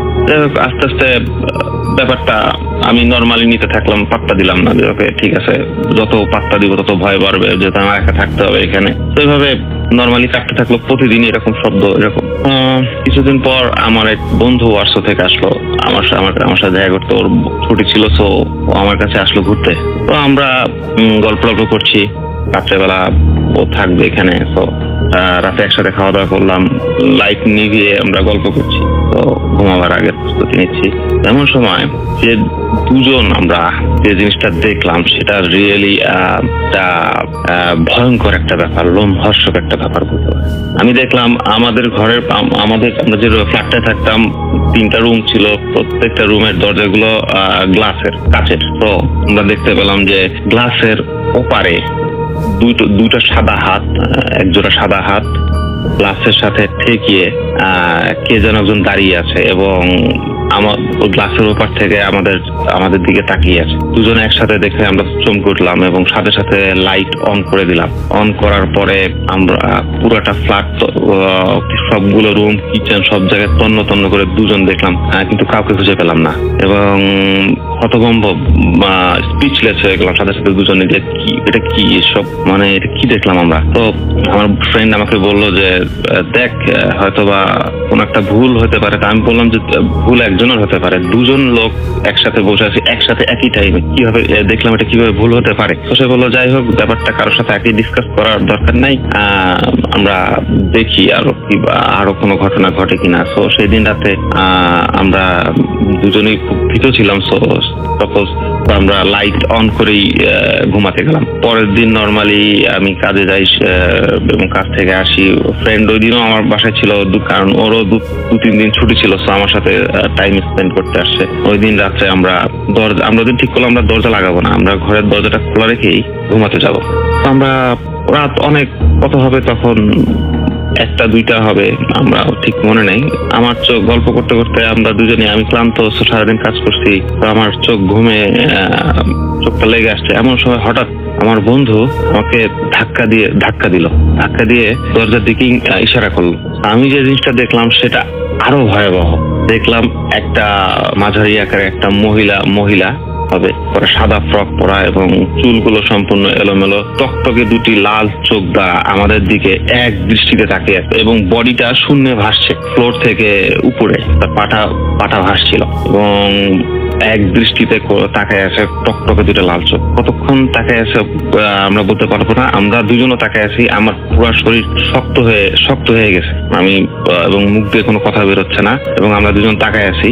বেশ কিছুক্ষণ এভাবে তাকায় থাকার পর সে দেখলাম আস্তে আস্তে ভাসতে মিলে গেল আর কি, ভ্যানিশ হয়ে গেল জিনিসটা। তো আমরা এতই ভয়ভীত ছিলাম যে কেউ কোনো কথা বলতে পারলাম না, নড়াচড়া তো দূরের কথা। তো আমরা বরাবরের মতো আবার আমাদের লাইটটা অন করলাম, ঘরের লাইট অন করে আমরা কেউ ঘুমাতে পারলাম না, মুখ চাওয়াচাই করছি, টিভি দেখছি, কারণ ঘুম আসছিল না। তো পরের দিন আমার ছুটি, খুব সকালে আমার ফ্রেন্ডকে নিয়ে আমি আমাদের ফ্ল্যাটের বাসার সামনে, অ্যাপার্টমেন্টের সামনে যে একটা ছোট পার্ক আছে, ওখানে গিয়ে বসলাম এবং কেউ কোনো কথা বলতেছি না, চুপচাপ বসে আছি, এরকম ব্যাপারটা কি। তো এরকম কিছুক্ষণ বসে থাকার পর আমার নেইবার, পাশের ফ্ল্যাটে থাকেন এক ভদ্র মহিলা, উনি সকালবেলা হাঁটতে বেরোন। তো আমাদেরকে পাস করতেছিল, এই সময় আমাদের কুশলাতে জিজ্ঞেস করলো, হাই কেমন আছেন, পুলিশ ভদ্র মহিলা। তো আমি তাকে বললাম ঘটনাগুলো, যে আমার সাথে কদিন যাবত এরকম ঘটছে। তো সে আমাকে বললো যে তোমরা যে ফ্ল্যাটটাতে থাকো, তোমরা থাকার আগে এই ফ্ল্যাটে যিনি বাস করতেন তিনি ছিলেন এই ফ্ল্যাটের মালিকের বৃদ্ধ মা, উনি এখানে একা থাকতেন, এবং লাস্ট ওনাকে যেদিন ডিসকভার করা হয়, বাসা দেখা, সেদিন ওনার ছেলে দেখতে আসে এবং সেই মহিলাকে পাওয়া যায় মৃত অবস্থায়, সে গলায় দড়ি দিয়ে আত্মহত্যা করছিল। এবং তারপর থেকে ওই ফ্ল্যাটে কেউ বেশি দিন থাকতে পারে না, বেশি দিন বাস করতে পারে না। খুব যে ভাড়াটি আসে তারা খুব দ্রুত শিফট করে। বাট সে খুব অবাক, অ্যাস্টনিশড হয়ে গেছে যে আমরা কিভাবে 3-4 মাস যাবো এখানে। তো এটা শোনার পর আমি আমার বন্ধু আমার মালিককে বললাম যে ভাইয়া এই অবস্থা, ফ্ল্যাটটা এই সমস্যা। তো উনি তো এটা হাসতে একেবারে সেরকম অবস্থা, মানে অন্য গড়াগড়ি। আমি বললাম দেখেন, আপনি হাসাহাসি করেন আর যাই করেন, আমার পক্ষে এই ফ্ল্যাটে থাকা সম্ভব না। আমার হয় ফ্ল্যাট চেঞ্জ করেন, না হলে আমি জব লিভ করবো, আমি এখানে থাকতে পারবো না। তো আমার জোরাজোরির কারণে উনি ঠিক করলেন, ঠিক আছে তুমি থাকো, আমি ফ্ল্যাট তো আর বললেই ঠিক করা যায় না, আমি দেখতেছি। তো এইভাবে কয়েকদিন থাকার, এবং রাত্রেবেলা আমরা ঠিক করলাম যে কেউ একা থাকবো না। সো রাত শিফট ভাগ করো, রাতে দুজন, দিনে দুজন। সো রাত্রে তখন থেকে বাট ওই শব্দ, কিচেনের শব্দ যে হচ্ছিল রাত্রেবেলা, সেটা কিন্তু কন্টিনিউয়াস ঘটতে থাকলো। কিন্তু আমরা কেউ কিছু দেখলাম না। আমার সাথে যে আমার যে কলিগ যে কাজ করতো, সেও ব্যাপারটা শুনলো এবং সেও দেখলো, সেও তখন বুঝলো যে না, আমি যা বলছি সেটা মিথ্যা না, সে নিশ্চয়ই কিছু একটা আছে। তো এইভাবে কিছুদিন যাওয়ার পরে আমরা একটা ফ্ল্যাট পেয়েও গেলাম। তো আমরা খুব যত তাড়াতাড়ি সম্ভব শিফট করবো 2-4 দিনের মধ্যে। তো শিফট করার আগের রাতে যে ঘটনাটা ঘটলো, লাস্ট ঘটনা, সেটা হচ্ছে তখন মোটামুটি গরম চলে আসছে, সামার। তো আমি জানালা খুলে ঘুমাই, খুবই গরম। তো জানালা খুলে ঘুমাই, নর্মালি ঘুমাচ্ছি। হঠাৎ আমি ঘুমের মধ্যে বুঝতে পারলাম কি একজন আমার কানের কাছে বড় বড় করে নিঃশ্বাস ছাড়ছে, এবং একটা গন্ধ আমার নাকে আসছে এবং নিঃশ্বাসের শব্দ। তো আমি আমি জাগলাম, জেগে দেখি যে ঘরে কেউ নাই। বাট আমার বেডের ঠিক সামনে একটা সোফা ছিল, দেখলাম কোনো কিচ্ছু নাই, বাট কে একজন সোফার মধ্যে বসলো, বসার যে শব্দ এবং একজন মানুষ বসলে যে সোফাটা নিচের দিকে যায়, ফোমটা ঠিক সেই রকম দেখলাম যে আস্তে আস্তে সে মানে কি একজন বসছে এখানে, এবং সেখানে বসেই খুব জোরে নিঃশ্বাস ছাড়তেছে। তো আমি প্রচন্ড রকম ঘাবড়ে গেলাম, ভয় পেয়ে গেলাম, এবং আমি সাথে সাথে আমার ফ্ল্যাটমেট যা পাশের ঘরে ঘুমাচ্ছিল তাকে আমি ডাকলাম। সে দৌড়ে আসলো এবং সে লাইট অন করে দেখলো যে না, কিছু নাই, নর্মাল। তো ওই রাত তো লাস্ট শেষ রাত, এবং পরের দিন সকালবেলা আমরা ফ্ল্যাটটা ছেড়ে দিই এবং অন্য ফ্ল্যাটে শিফট করি। এরপরে আমি ওই শহরটাতে বেশ কিছুদিন কাজ করি। তো যে 3-4-6 মাস হবে, তখন পর্যন্ত ফ্ল্যাটটা খালি ছিল, কেউ ভাড়া নিতে সাহস পায়নি এবং কেউ ভাড়া নেয়নি। তো এটাই ছিল আমার আজকের ঘটনা, এবং তারপর থেকে আমি আর কোনো কিছু দেখিনি এই যাবৎকালে, 2 বছরে কিছু হয়নি। কিন্তু এই একবারই আমার ভয়ঙ্কর একটা ঘটনার সম্মুখীন হতে হয়েছে।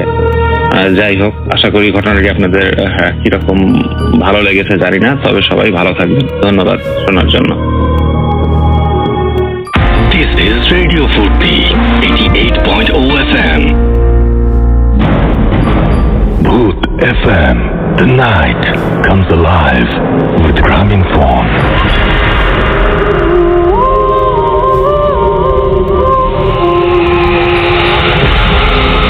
Yes, very true. The night comes alive with Grameenphone. শুনছেন সবসময় রেডিও 48.2 FM। আমি রাসেল আছি সাথে, আমার সাথে আজকে মাসুম নেই, বাট আমাদের আজকের অতিথিরা আমাদের সঙ্গে রয়েছেন এবং এই মুহূর্তে চলছে ভূত FM এবং আপনারা যারা উপভোগ করছেন এবং আপনারা যারা আমাদের সঙ্গে আছেন তাদের সবাইকে আরও একবার স্বাগত জানাচ্ছি। আশা করছি আপনাদের প্রতিটা মুহূর্ত ভালো লাগছে, প্রতিটা মুহূর্ত আপনি উপভোগ করছেন।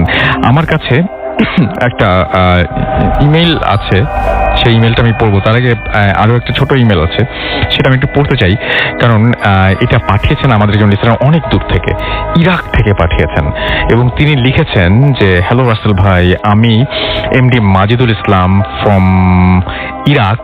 লাস্ট ভূত এফএমটা অসম ছিল এবং আমি রাতে ওয়াশরুমে পর্যন্ত যেতে পারিনি। মাঝে মধ্যে মনে হয় ভূত এফএম আর শুনবো না, কিন্তু যখন ফ্রাইডে আসে না শুনে পারি না। আমি 2010 থেকে ভূত এফএম শুনছি। আমরা এখানে অনেক বাংলাদেশি আছি, আমরা সবাই একসাথে ভূত এফএম শুনি। 2010 থেকে আজ পর্যন্ত ভূত এফএম এর কিছু চেঞ্জ হয়েছে, কিন্তু আপনার কথা চেঞ্জ হয়নি রাসেল ভাই। আমার গ্রামের বাড়ি খুলনা ডুমুরিয়া থানার শেরপুর শাহপুর গ্রাম। আমার গ্রাম থেকে আপনারা ভূত এফএম লাইভ করতে পারেন, কেননা ওখানে অনেক স্টোরি আছে। আমি বাংলাদেশে এসে যদি আপনাকে ইনভাইট করি তাহলে কি আপনি আসবেন আমাদের গ্রামে? ডেফিনেটলি আমরা আসতে চাই এবং আপনিও বাংলাদেশে আসলে আমার সাথে যোগাযোগ করবেন, সেটাও আমরা চাই। এবং ইরাক থেকে, ও মাই গড, আমি আসলে চিন্তা করতে আমাদের কেমন লাগে না যে ইরাক থেকে আপনারা শুনছেন। আপনারা যারা বাঙালিরা যারা যারা শুনছেন ইরাক থেকে এবং যারা আমাদের সঙ্গে আছেন তাদেরকে অনেক অনেক অনেক অনেক অনেক অনেক ধন্যবাদ এবং অনেক ভালোবাসা ভূত এফএমের পক্ষ থেকে এবং অনেক অনেক অনেক অনেক শুভকামনা আপনাদের জন্য। ভালো থাকবেন, নিরাপদে থাকবেন। আর এই মুহূর্তে আমার কাছে আরেকটা ইমেইল আছে, যেই ইমেইলটা আমি আসলে বেসিক্যালি পড়তে চাই। এটা একটা স্টোরি, সো আমি সেই ইমেইলে যাচ্ছি এবং যেভাবে আমাদেরকে ইমেইলটা লিখেছেন আমি ঠিক সেইভাবেই পড়ছি। আমি জানি না কেমন লাগবে, বাট আশা করি আপনাদের ভালো লাগবে। লিখছেন, হাই রাসেল ভাইয়া, আমার নাম রুকায়া সিরাজ, আমি সুনামগঞ্জে থাকি। সরি, আমি বাংলা টাইপ করতে পারি না, এজন্য এভাবে লিখছি। একটু লেন্দি স্টোরি এবং লেন্দি স্টোরি এবং তিনি লিখেছেন যে আমার আম্মুর কাছ থেকে এই ঘটনাটা শোনা এবং তিনি বলছেন এটা স্কেরি না, বাট সারপ্রাইজিংলি এটা হচ্ছে আনন্যাচারাল। তো উনি যেটা লিখছেন যে আমার নানু বাড়ি সাভারের নদী পাড়ের একটা গ্রামে এবং এটা অনেক আগের একটা ঘটনা। তখন গ্রামগুলো এত ডেভেলপ ছিল না, ইভেন ইলেকট্রিসিটির কানেকশনও তখন ছিল না, এরকম একটা ব্যাপার। তাই রাতের বেলা 12টার পর বা একটা ওখানে অনেক বেশি রাত মনে হতো। আম্মুর আগে তখন 7 এবং আম্মুর এইজ তখন 7 এবং অথবা 8। আম্মু তখন খালামনির সাথে ঘুমাতো। আম্মু একদিন রাতে টয়লেটে যাবার জন্য ঘুম থেকে উঠে বাড়ির বাইরে ব্যাক সাইডে যায়। টয়লেটটা বাড়ির ব্যাকে ছিল এবং যদিও সেদিন চাঁদনি রাত ছিল, তারপরও আম্মুর সাথে হারিকেন ছিল এবং টয়লেটটার পেছনে অনেক গাছপালা এবং বাঁশঝাড় ছিল। তো যাই হোক, তারপরে তিনি লিখছেন এইভাবে, এবং তো আম্মু যখন টয়লেটের কাছে গেল তখন দেখলো যে বাঁশঝাড়ের পেছনে অনেক আলো দেখা যাচ্ছে। আম্মু একটু অবাক হয়ে একটু সামনে গেল এবং দেখলো যে অনেকগুলো ছোট ছোট বলের মতো আগুন একটার পর একটা লাইন করে গ্রাউন্ড থেকে একটু ওপরে ভেসে বেড়াচ্ছে। যেন মনে হচ্ছে ডান্সিং, এরকম টাইপের একটা ডান্সিং একটা মুডে তারা সবাই আছে, এরকম টাইপের একটা জিনিস। কোনো সাউন্ড অথবা বাতাস নাই সেখানে। একটু পর সেই আগুনের বলগুলো ম্যাগনেটের মতন একসাথে জড়ো হয়ে গেল, অর্থাৎ একটা যেন একটাকে আকর্ষণ করলো বা নিয়ে নিল, এরকম একটা ব্যাপার, এবং বড় একটা ফুটবলে পরিণত হলো। আপনারা যারা পারদ দেখেছেন তারা আরো ভালো বুঝতে পারবেন যে একসাথে যেরকম বড় হয়ে যায় ওইরকম একটা ব্যাপার, এবং সেটা ভেসে বেড়াতে লাগলো। আম্মু তখনও বুঝতে পারেনি ওটা কি জিনিস, সো আম্মু ভয় পেল না। বাট আফটার 1 মিনিট আম্মু দেখলো যে সেই ফুটবলের মতো আগুনটা সাডেনলি একটা বড় মাটির পাতিলে কনভার্ট হয়ে গেল। এটা দেখার পর আম্মু একটু ভয় পেয়ে গেল এবং আম্মু তখন চিৎকার করার মানে চিন্তা করলো আর কি। ঠিক যখনই চিৎকার করবেন ঠিক তখনই আম্মু দেখলো যে পাতিলটা ব্লাস্ট হয়েছে এবং ছোট ছোট অনেকগুলো পাতিল হয়ে গেছে। যেহেতু আম্মুরা ওই টাইপের পাতিল খেলার সময় ইউজ করতো, সো আম্মু চিৎকার করলো না এবং জিনিসগুলোর ড্যান্সিং দেখতে লাগলো এবং সেগুলো যে মুভ করছিল এই মুভগুলো দেখতে লাগলো এবং আম্মু ভাবলো হয়তো এটা কোনো খেলারই অংশ। ছোট ছিলেন তিনি তখন অনেক, এবং প্রায় অনেক দিনই আম্মু রাতে এগুলো দেখতো। একদিন আম্মু খালামণিকে বলল, আগুনের খেলনা দেখবি? খালামণির বয়স তখন 15-16। এট ফার্স্ট খালামণি বেশি ইন্টারেস্টেড না থাকলেও পরে রাজি হলো। আম্মু যখন রাতের বেলা খালামণিকে নিয়ে বাড়ি গেল এবং ওগুলো দেখালো, বাইরে গেল এবং ওগুলো দেখালো, খালামণি ভীষণ ভয় পেল। সে আম্মুকে অনেক বকা দিল এবং সকালে নানুকে সেই সমস্ত বিস্তারিতভাবে জানালো। নানু খুব রাগ করলেন এবং রাতে বাইরে যেতে নিষেধ করলেন। পরে নানু বলেছেন ওখানে নাকি একজন মহিলা, প্রেগনেন্ট মহিলা, তিনি ওখানে সুইসাইড করেছিলেন এবং বিষাক্ত কিছু খেয়ে তিনি সুইসাইড করেছিলেন এবং তারপর থেকে ওখানে মাঝে মাঝে উইয়ার্ড এরকম টাইপের ঘটনা ঘটে। নানু বললেন যে ওই আগুনের বল এবং পাতিলগুলো নিয়ে নাকি সেই মৃত মানুষটি তার বাচ্চার সাথে খেলে, which is মানে হয়তো আপনার সবার কাছে ইম্পসিবল, বাট এই ব্যাপারটা প্রচলিত ছিল বলে উনি বলেছেন। কি অদ্ভুত ব্যাপার না? ঘটনা যদি পুরোপুরি মানে সত্যি হোক বা মিথ্যা হোক সেটা বড় কথা না, সবচেয়ে বড় কথা যেটা মানে ওই আত্মাটাই যে খেলে, এই যে ঘটনাটা প্রচলিত আছে সেটা যদি না হোক, যিনি এক্সপেরিয়েন্স করেছেন তার এক্সপেরিয়েন্সটা কি বিভৎস চিন্তা করুন। এবং এটা বাচ্চা বলেই উনি হয়তো ভয় পাননি। যদি ওনার বয়সটা আরেকটু কম হতো এবং উনি যদি আসলে মানে তখন সবকিছু বুঝতেন তাহলে ওনার ওই দিন আই ডোন্ট নো যে কি করতেন উনি। অনেক ভয় পাওয়ার কথা ছিল। এনিওয়েজ, এই ছিল ঘটনা এবং আশা করছি আপনাদের ভালো লেগেছে। আমাদের সঙ্গে আরো দুজন নতুন অতিথি এই মুহূর্তে এসেছেন। তারা দুজন ভাই এবং তাদের মধ্যে একটা বড় ব্যাপার হচ্ছে যে একজন ভাই তিনি পজেসড এবং অন্যজন আমাকে যেটা বলছিলেন যে আমি ওর সাথে থাকতে বা ঘুমাতে ভয় পাই। তো তাদের আমরা একটু কথা শুনবো। নাম বলতে চান না আপনারা, রাইট? তো একটু আচ্ছা, তো আমি প্রথমে আপনার কাছে আসি। কি নাম আপনার? আমার নাম মেহেদি মান্নান মাশফিক, আমি টেক্সটাইল ইঞ্জিনিয়ার। আমার বাসাটা হচ্ছে খিলগাঁও। ওকে, তো কি ঘটনা ঘটে একটু আমাকে বলেন তো। আসলে যে ঘটনাটা ঘটে সেটা হচ্ছে যে আমি যখন আমার ভাইয়ের সাথে ঘুমাই তখন একটা ফিল করি যে আসলে আমাদের মধ্যে অন্য একজন কেউ আছে, থার্ড পার্সন কেউ আছে। তো একদিন আমার একটা ঘটনা বলি, সেটা হচ্ছে যে রাত্রে আমি ঘুমিয়েছিলাম, তো আমার পাশে আমার ছোট ভাই ঘুমানো ছিল। হ্যাঁ, তো হঠাৎ করে আমি সজাগ হয়ে যাই। আমার কেন জানি মনে হচ্ছিল যে আমার ছোট ভাইয়ের মতো একজন, সে মানে ডুপ্লিকেট ওর মতোই, সে আসছে, এসে আমার উপর উঠলো, উঠে আমার গলা চিপে ধরলো। ঠিক আছে? আচ্ছা। তো আমি অনেক চেষ্টা করে দেখি যে পাচ্ছি না, কিন্তু দেখি যে আমার পাশে আমার ছোট ভাই আছে, বাট ছোট ভাইয়ের মতো আরেকজন আমার গলা চিপে আমার উপরে বসে আছে। আচ্ছা। তো আমি খুবই ভয় পেয়ে যাই। আপনার ভাইয়ের মতো একজন? হ্যাঁ, একদম সেম চেহারা। আচ্ছা। হ্যাঁ, তো আমি হালকা লাইট জ্বালানো ছিল, তারপর আমি দেখতেছি যে আমার ছোট ভাইয়ের মতো একজন। তো আমি কোনোভাবে ওকে ছাড়াতে পারছিলাম না। শেষ পর্যন্ত আমি দোয়া দরুদ পড়তে থাকি। তো অনেক কষ্টে দেখা যায় যে এক সময় সেটা চলে যায়। আচ্ছা। পরে ঘুম থেকে ওঠার পর আমি ছোট ভাইকে জিজ্ঞেস করলাম যে আসলে এটা কি ছিল, হ্যাঁ, বা এরকম আসলে কি তুই আমাকে মারছিলি কিনা। ঠিক আছে? তো ও বললো যে না, এরকম কেন হবে, আমি তো ঘুমিয়েছিলাম। আচ্ছা, আপনাদের বাসায় আপনি যে ঘটনা বলতে আসছেন সেই ঘটনাটা আমরা আগে শুনি। হ্যাঁ, আমাদের বাসায় একটা ঘটনা, সেটা হচ্ছে গত 25 অক্টোবর ঘটনাটা। আমার বাসার সামনে একটা গাছ আছে, বন্য একটা গাছ। তো গাছটা আমার ছোট ভাই সন্ধ্যার পরে সামনে দিয়ে আসতেছিল। আসার পরে যখন আসতেছিল তখন দেখলো যে 3টা বিড়াল, কালো রঙের বিড়াল, অস্বাভাবিক আকৃতির, মানে নর্মালি এরকম বিড়াল মনে খুব একটা দেখা যায় না, বন্য টাইপের একটা বিড়াল। তো এরকম 3টা বিড়াল একটা গাছের মধ্যে, একটা ডালের মধ্যেই পাশাপাশি কিছু একটা লুকিয়ে দেখে আছে। আচ্ছা। হ্যাঁ, তো ভাবলো যে এরকম বিড়াল তো কখনো দেখি নাই, আর গাছের মধ্যে 3টা বিড়াল একসাথে গেল।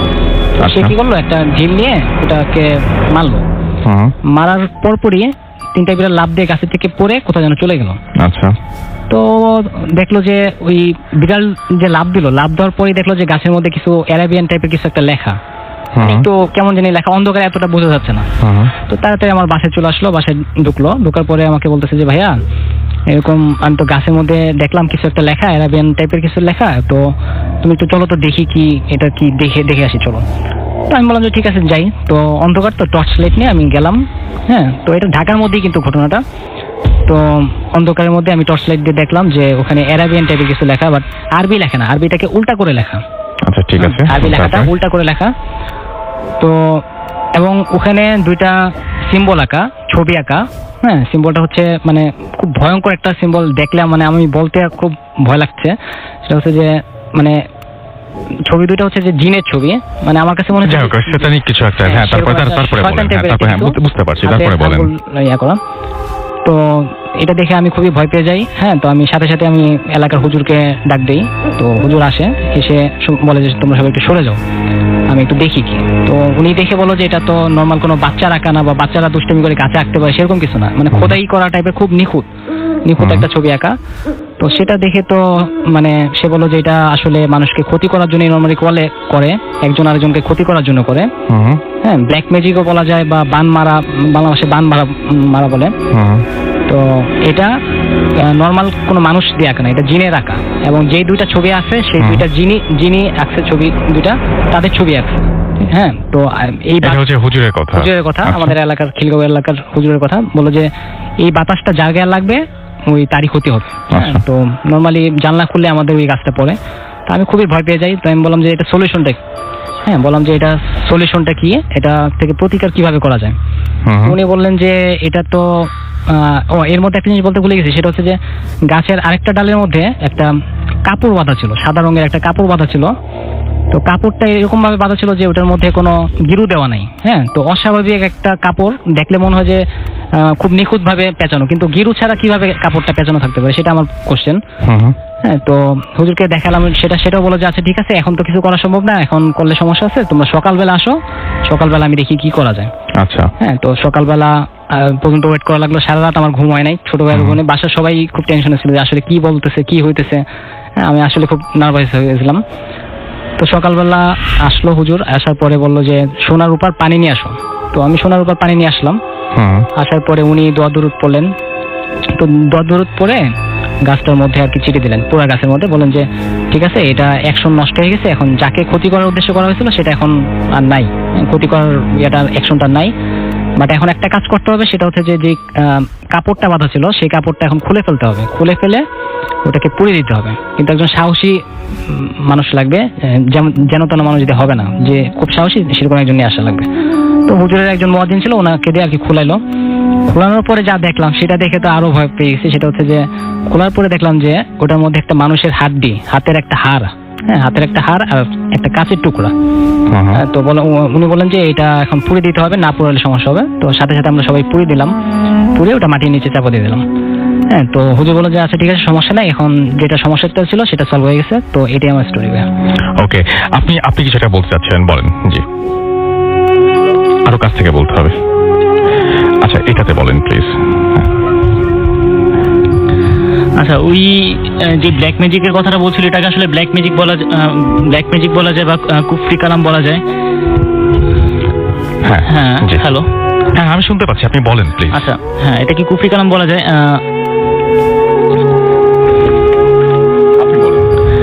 আচ্ছা, হ্যাঁ, এটাকে ব্ল্যাক ম্যাজিকও বলা যায় বা কুফরি কালামও বলা যায়। এটা প্রায় মনে হয় 1 মাস যাবত আমি দেখছিলাম যে গাছটার মধ্যে মানে 3টা বিড়াল গাছের মধ্যে ছিল, বাট কি কারণে ছিল ওটা আমরা বুঝতে পারিনি। যখন বিড়ালটা সরে গেছিল তখনই বুঝছিলাম। আর 1 মাস যাবত আমাদের বাসার প্রায় সবার মানে খুব খারাপ, মানে শরীর খারাপ ছিল। And that's it. আচ্ছা, আপনি যেটা বলছিলেন যে আপনি পজেসড, আপনার বাসায় আপনাকে নিয়ে অনেক প্রবলেম হয়, কিন্তু আপনি কোনো সময় প্রবলেম ফিল করেন? আপনি কোনো সময় বোঝেন যে এটা আপনি পজেসড? প্রবলেম ফিল হয় এটা আমার জাস্ট ঘুমের মধ্যে হয়। একবার আমি মানে ঘুম থেকে উঠে দেখছিলাম যে আমার খাটের পাশে আমার আম্মু দাঁড়িয়ে ছিল। তখন আমি তখন আজান দেয়নি, আমি পরে লাইট জ্বালানোর পরে দেখি আমার পাশে কেউ ছিল না, এবং ঠিক জাস্ট টাইমে আজানের। সেটার জন্য তো পজেসড হওয়া লাগে না, সেটা তো এমনিতে হতে পারে, কিন্তু আপনি কিভাবে বোঝেন যে আপনি পজেসড? আমি হুজুরের কাছে গিয়েছিলাম, হুজুর বলছিল যে আর কি আমার সাথে দুটো আছে খারাপ জিনিস, এখন এই আর কি। এটা না, কিন্তু আপনার কোনো ধরনের কোনো প্রবলেম ফিল করেন না? জি, প্রবলেম ফিল করি। আমি একদিন ঘুমের মধ্যে হঠাৎ করে ঘুম ভেঙে যায় আর দেখি আমাকে কেউ পা ধরে টান দিয়ে মানে একেবারে খাট থেকে অর্ধেক নামাই ফেলছিল। এক পায়ে ধরে টান দিয়ে আমি একবারে দেখি খাটের প্রায় পড়ে যাওয়ার মতো অবস্থা ছিল। That's it. আচ্ছা, কোন আপনি মাইক ছাড়া কথা বলবেন না প্লিজ। আচ্ছা, আপনার এমনিতে হচ্ছে আপনার যে ঝামেলাগুলো হয়, এই যে আপনি বলছিলেন যে আপনার এই যে পা ধরে টান দিল, এটা ঠিক আছে, কিন্তু এমনিতে আপনি বলছেন যে একটা ভালো একটা খারাপ। এই যে যিনি ভালো যার কথা বলছেন, তার কি কোনো ধরনের হেল্প কিছু পান কিনা বা এরকম কোনো? এটা হুজুর যেটা বলেছে সেটা আমি বলছি যে খারাপ জিনিসটা আছে সেটা আর কি নাকি একটু বেশি পাওয়ারফুল, আর যে ভালো জিনিসটা আছে এটা একটু কম পাওয়ারফুল। এই জন্য আর কি ভালো যে জিনিসটা আছে এটা খারাপটার সাথে পেরে উঠতেছে না। এখন যদি কেউ পারেন আমাকে কোনো ইনফরমেশন দিতে যে কোনো ভালো হুজুর টুজুর আছে নাকি, তাহলে আমি ভালো উপকার পাবো। আচ্ছা, এই আপনার এমনিতে অন্য কোনো ধরনের কোনো প্রবলেম হয় না? হ্যাঁ, প্রবলেম হয় আমার রাত্র 3টার দিকে, প্রায় এভরি নাইট আমার রাত্র 3টার দিকে ঘুম ভেঙে যায়। একদিন আমি ঘুম থেকে উঠে ওয়াশরুমে যাওয়ার সময় আর কি ওয়াশরুমে বসে শুনতেছি যে আমাদের ডাইনিং রুম থেকে একটা কান্নার সাউন্ড ছিল এরকম যে জাস্ট এরকম। রাত 3টার সময় আমাদের রুম থেকে কেউ কান্নার তো কোনো প্রশ্ন আসে না। ওকে, থ্যাংক ইউ ভেরি মাচ। আপনাকে অনেক ধন্যবাদ এবং আপনার ঘটনার জন্য আপনাকে ধন্যবাদ। আমরা চলে যাব আমাদের পরবর্তী অতিথির কাছে এবং তার কাছ থেকে আমরা একটা ঘটনা শুনবো। আপনি আপনার নামটা একটু প্লিজ বলবেন এবং কোথা থেকে আপনি এসেছেন? Friends, this is Roman Hridoy from Narayanganj. Okay, চলে যাই আপনার ঘটনায়, বলেন। ভাই, অ্যাকচুয়ালি এই স্টোরিটা আমার এক আঙ্কেলের কাছ থেকে শোনা। আর কি আঙ্কেল আমাদের এলাকার মধ্যে সে ব্যবসা করে, আর ওনার বাড়ি কুমিল্লা লুটেশ্বর, ওনাদের গ্রামেরই ঘটনা। তো যাই হোক, স্টোরিটা এমন, এটা পাকিস্তান পিরিয়ডের সময়। তো ওই সময় ওই যে লুটেশ্বর যে গ্রামের কথা বললাম, সেই গ্রামের মধ্যে কোনো ইলেকট্রিসিটি ছিল না, মানে বিদ্যুৎ ছিল না, প্লাস কোনো বাজার টাজার কিছু ছিল না। তাদের যে কোনো জিনিস কিনতে হলে প্রায় 2 থেকে 3 ঘন্টা নৌকা করে সপ্তাহে একটা হাট ছিল, সেই হাট থেকে কিনতে হতো। মানে সপ্তাহে একদিনই সেই হাটটা বসে, সেখান থেকে কিনতে হতো। তো মোটামুটি আর কি ওই হাটের মধ্যে কুমিল্লা যেহেতু একটা এখনো এত ডেভেলপ একটা এরিয়া না, ওই সময় তো আরো অবস্থা খারাপ ছিল পাকিস্তান পিরিয়ডে। তো ওই হাটের মধ্যে মোটামুটি আশেপাশের অনেক এলাকার মানুষের আর কি একমাত্র ভরসা ছিল ওই হাটটা, তাদের জিনিসপত্র কেনার জন্য। সবে হাটে যেত। তো আমি যেই স্টোরিটা বলবো এখন, লুটেশ্বর গ্রামের একজন লোক, উনি প্রায় আর কি অসুস্থ লোক।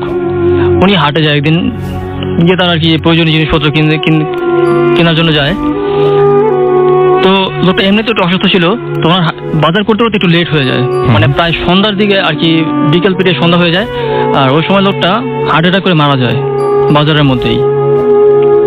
তো মারা যাওয়ার পর দেখা যায় যে সবাই মনে করেন একটা আর কি পুরো হাটের মধ্যে একটা আলোচনা হয়ে যায় যে একটা লোক মারা গেছে ওইদিকে। আর ওই সময় একটা কথা বলা ভালো যে ওই সময় হাটটা প্রায় ক্লোজ হওয়ার অবস্থায়, মানে দোকানপাট প্রায় বন্ধ হয়ে গেছে, অল্প কয়েকটা দোকান আছে, আর কাস্টমার খুব একটা নাই, মানে একটু পর হাট এমনি অফ হয়ে যাবে, এমন সময় লোকটা মারা গেছে। তো হাটের কমিটিরা আসে, এসে তো এটা নিয়ে খুব একটা বড় একটা ভেজালের মধ্যে পড়ে যায় যে একটা হাটের মধ্যে এসে একটা লোক মারা গেল, তো কি করা যায়। তো আর কি যে উৎসুক জনতা যারা লাশটা দেখতে আসছিল, এর মধ্যে একটা লোক ওই যে লোকটা মারা গেছে তার গ্রামের ছিল। সে লাশটা থেকে শনাক্ত করে যে এই লোকটা আমার গ্রামের এবং নাম এটা আমার গ্রামে থাকে। হাট কমিটি সিদ্ধান্ত নিল যে যেহেতু এই লোকটার গ্রামের দুজন যেহেতু এক গ্রামের লোকই, তো এই লোকটাকে দিয়েই আমরা এই লাশটা ওই লুটেশ্বর গ্রামের মধ্যে পাঠাই। তো ভাই আর কি এগুলো নিয়ে লাশটা যে প্রসেস করতে মানে হোগলা দিয়ে লাশটা পেঁচে একটা প্রসেস করছে, এই প্রসেস করতে প্রায় এশার আজান দিয়ে দিচ্ছে। তো ডিসিশন হলো যে এশার নামাজ পড়ার পর তার হালকা পাতলা নাস্তা করে বা খাওয়া দাওয়া করে তারপর আর কি ওই হাটেরই একটা নৌকার মধ্যে 2টা মাঝি দিবে আর লাশটা দিবে। আর যে লোকটা লাশ চিনছে ওই লোকটা সহকারে, মানে এই মোট 3 জন লোক আর লাশটা, এই 3 জন মিলা লাশটা নিয়ে ওই গ্রামের মধ্যে যাবে, লুটেশ্বর গ্রামে যাবে। গ্রামে গিয়ে লাশটা তার পরিবারের কাছে বুঝিয়ে দিয়ে আসবে। তো যাই হোক, যখন ভাইয়া আর কি এশার আজান দেওয়ার পরে সবাই নামাজ টামাজ পরে খাওয়া দাওয়া করে যখন রওনা দিল, তারা কিছু দূর যাওয়ার পরে দেখলো যে সামনে একটা চরের মতো কিছু একটা দেখা যাচ্ছে, আর সেখান থেকে 2টা লোক ডাকতেছে, ভাই আমরা খুব বিপদে পড়ছি, আপনারা কোথায় যাবেন? মানে নৌকালাকে জিজ্ঞেস করছে যে আপনারা কোথায় যাবেন। তো নৌকালা বলছে ভাই এটা লুটেশ্বর যাবে। তো লোক 2টা বলছে আমরা তো ওই গ্রামে যাবো, এখন এই রাতের বেলা তো আমি আর কোনো জায়গা পাবো আর কি যাওয়ার কোনো ওয়ে নাই, তো একটু ভাই আপনাদের হেল্প করলে ভালো হয়। মানে হেল্প চাইতেছিল ওই লোক 2টা। আচ্ছা, তো বৃদ্ধ যে একটা কথা বলতে ভুলে গেছে ভাইয়া, যে 2টা মাঝি ছিল, একটা মাঝি একটু বৃদ্ধ আর একটা মাঝি একটু ইয়াং টাইপের আর কি, যুবক। তো বৃদ্ধ মাঝিটা প্রায় 30 বছর যাবৎ ওই রুটেই নৌকা চালায়। তো সেই বৃদ্ধ মা যেটা বলতেছে, আমি প্রায় 30 বছর যাবত এই রুটে নৌকা চালাই, কিন্তু আমি তো কোনো এর আগে চর দেখি নাই, বা আমার খেয়াল পড়তেছে না কোনো চর আছে কিনা। তো তোমরা এটা কেউ করো না, এটা অন্য কিছু হতে পারে, যেহেতু লাশের নৌকা দরকার নাই। কিন্তু ভাই যে দুটা লোক ওই যে বলতেছে যে সাহায্য চাইতেছে, তারা খুব বেশি রিকোয়েস্ট করতেছে যে ভাই আমার খুব বিপদে পড়ছি। আচ্ছা, এই গল্পটা মনে হয় আমরা বাদ দিয়েছিলাম। আমরা বলেছিলাম আপনাকে, আপনি যে একটা লাশ দেখে আপনি পরে একটা স্টোরি বলেছিলেন, সেটা মনে হয় বলেছিলাম, সেটা বলেন প্লিজ। আচ্ছা আচ্ছা, তো এটা ভাই আমার এক ছোট ভাইয়ের সাথে ঘটা। ওই ছোট ভাইয়ের বাড়ি কিশোরগঞ্জের আর কি একটা গ্রামের নামটা আমার সঠিকভাবে খেয়াল নাই আর কি, সম্ভবত কোপা চৌরাস্তা এই ধরনের কিছু একটা। তো ও একদিন বাজার থেকে আর কি রাতের বেলা, ও এমনিতে অনেক রাত করে আর কি চলাফেরা করে, ওর কোনো সমস্যা হয় না। তো বাজার থেকে একদিন রাতের বেলা ও জিতে আর কি বাসায় যাচ্ছে এমন সময়। তো ওর বাজার থেকে বাসায় যাওয়ার সময় একটা জায়গা পড়ে, সেটা জঙ্গলের মধ্যে একটা কাঁচা রাস্তার মতো, সেই রাস্তা দিয়ে যাওয়া লাগে। তো ওই রাস্তাটার মধ্যে আর কি জঙ্গলের মাঝখানে একটা কাঁচা রাস্তা, জঙ্গলের পর একটা কবরস্থানের মতো আছে। তবে ও যখন যাচ্ছিল, যখন জঙ্গলটা পাস করতেছে এমন সময় কবরস্থানের আগে, তখন কবরস্থান আসে নাই, ও দেখলো যে 3-4টা লোক দাঁড়ায় রয়েছে। তো এটা স্বাভাবিকভাবে নিল যে 3-4টা লোক দাঁড়াইতে পারে। ও যাওয়ার সময় তো একটা লোক, ওই লোকগুলোর মধ্যে থেকে একজন লোক আর কি ওকে বলতেছে যে নাতি এদিকে আয়। তো সামনে গিয়ে বলতেছে যে হ্যাঁ আপনি আমার ডাকছেন? হ্যাঁ ডাকছি, আসলে একটা লাশ আছে, লাশটা এই আমরা জানাজা দিয়া তারপর কবর দিয়া দিই। পর জিজ্ঞেস করলো এটা কার লাশ? ওই লোকটা বললো, যে লোকটা ডাকলো নাতি বললো যে এই লাশটা আসলে ওই আমাদের ছোট ভাই, ওর নাম জিতু, ওর এক ফ্রেন্ডের বাবার কথা বললো, যে ওর বাবার লাশ, মানে ওই লোকটার লাশ। তো বললো বলেন কি, ওই লোক তো অনেক আগে মারা গেছে, দেখি চেহারা করে দেখে আসলে ওই লোকের লাশ। কিন্তু ওই লোকটা ভাই আরো প্রায় 15-20 দিন আগে মারা গেছে। তো ও তো দেখে পুরো শক যে এটা কি হইলো। এর মধ্যে ভাই ওর ভাগ্যটা ভালো যে ওর এলাকার এক বড় ভাই ওর কাছে আসলো আগে। এর মধ্যে ওই ওর সামনে আইসা পড়ছে, বলতেছে এদিকে কে একা একা কথা বলতেছে। তো বলো ভাই আমি জিতু। বলে তুই এদিকে একা কি কার সাথে কথা বলো? আমি তো একা কথা বলি না, এই যে এখানে লাশ দেখলাম। বলে পিছনে তাকায় দেখে আর লাশটা নাই, তার সাথে লোকগুলো নাই। এটা দেখে তো পুরো ভয় পেয়ে যায়, ভয় পেয়ে বলতেছে ভাই আমি তো এই জিনিস মাত্র দেখলাম। তুই এদিকে একা এত রাত করে আসতে আয়। পরে ওর বড় ভাইটা ওকে নিয়ে বাসায় দিয়ে আসছে। বাসায় দিয়ে আসার পর ওর ফ্যামিলিকে বললো, সবাইকে বলার পর আর কি এটা হুজুরের আর কি পরের দিন গিয়ে এটা হুজুরের কাছেও বললো কথাটা। হুজুর বলতে সাধারণত এই ধরনের ঘটনা ঘটতে পারে যদি কারো জানাজা আর কি সঠিকভাবে না হয়, তাহলে নাকি এই ধরনের ঘটনা ঘটতে পারে। তবে এটা সাধারণত স্বপ্নেই দেখায়, কিন্তু তোমাকে এটা বাস্তবে দেখা যায় কেন এটা বলতে পারি না। তবে আর কি এই লোকের জানাজাটা আবার আরেকবার যদি দেয় তাহলে সবচেয়ে ভালো হয়। তারপর নাকি ভাই কয়েকজন লোক আর কি ওখানে ভালোভাবে জানাজাটা আবার দিচ্ছিল। অনেক ধন্যবাদ আপনাকে, আপনার ঘটনার জন্য। আমরা এই মুহূর্তে আমাদের প্রথম অতিথির শেষ ঘটনা শুনতে যাব। আপনার নামটা প্লিজ আরো একবার বলবেন, তারপরে আপনার ঘটনা আমরা শুনবো। ওকে ভাইয়া, আম Jahin. So let's head back to the story. তো ভাইয়া এই স্টোরিটা হচ্ছে কি আমার সাথে ঘটে যাওয়া। about a year ago আমি ময়মনসিং গিয়েছিলাম, আমার হোম টাউন। তো ভাইয়া ময়মনসিংয়ে যাওয়ার পর আমরা 3জন কাজিন মিলে প্ল্যান করলাম যে আমরা ময়মনসিংয়ের পাহাড়ি অঞ্চল দেখতে যাব। তো ওইটা বিরিশিরি ক্রস করে আরও কিছু জায়গায় ক্রস করে আমাদেরকে যেতে হয়। তো ভাইয়া অন দ্য ওয়ে আমরা ভালো মতোই গেলাম, ভালো মতো দেখলাম, সব কিছু ঠিক আছে, ভালো কথা। আসার পথে ভাইয়া আমরা একটা অবস্টিকল ফেস করি, সেটা হচ্ছে গিয়ে যে মানে আমাদের ওই যে জাংশনটা, মানে রোডের যে জাংশনটা, ওইটা পুরো রাস্তাটা মানে বন্ধ হয়ে গেছে, রাস্তাটা ভেঙে গেছে। আর একটা ট্রাক এমন ভাবে আটকে আছে যে কারণে আর কি এই পাশের গাড়ি এই পারে যেতে পারছে না, এই পারের গাড়ি এই পারে যেতে পারছে না। আচ্ছা, মানে ক্রস হচ্ছে না, কেউ ক্রস করতে পারছে না। তো ভাই আমরা এখন অনেক রাত, and we have to head back as soon as possible. So আমরা মানে আমরা জাস্ট হেঁটে আমাদের পথটা কন্টিনিউ করার চিন্তা করলাম। তো একটা পয়েন্টে যে ভাই এখন আমরা কাউকে দেখতে পাচ্ছি না, মানুষ আর না গাড়ি না কিছু, মানে জাস্ট পুরা আশেপাশে অন্ধকার, অনেক শীত, পুরোটা অন্ধকার, মানে জাস্ট শীত আর কেউ নাই। আমরা জাস্ট হাঁটছি, মানে গল্প করে মজা করে হাঁটছি। তো ভাইয়া কিছুক্ষণ পর আমরা জাস্ট শুনতে পাচ্ছি যে হ্যাঁ একটা ট্রাকের আওয়াজ আসছে বা একটা বাসের আওয়াজ আসছে পিছন থেকে। সো উই ওয়ার রিলিভড, হ্যাঁ ঠিক আছে এখন আমরা একটু ভালোভাবে যেতে পারবো বা কোনো একটা উপায় আছে আমাদের নেক্সট জার্নিটা ক্রস করার। ওই মোমেন্টে আমরা জাস্ট দাঁড়িয়ে পিছনে তাকালাম বা পিছনে চেক করার জন্য। সাথে সাথে কোনো শব্দ নাই, কিছু নেই।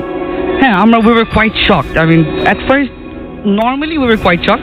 আচ্ছা ঠিক আছে, হয়তো বা অন্য কোনো জায়গায় ফার্মিংয়ে কাজ চলছে বা সামথিং লাইক দ্যাট, কিন্তু তাও এত রাতের বেলা এটা হওয়ার কথা না। বাট আমরা আমাদের নিজেদেরকে বুঝ দিয়েছি আর কি।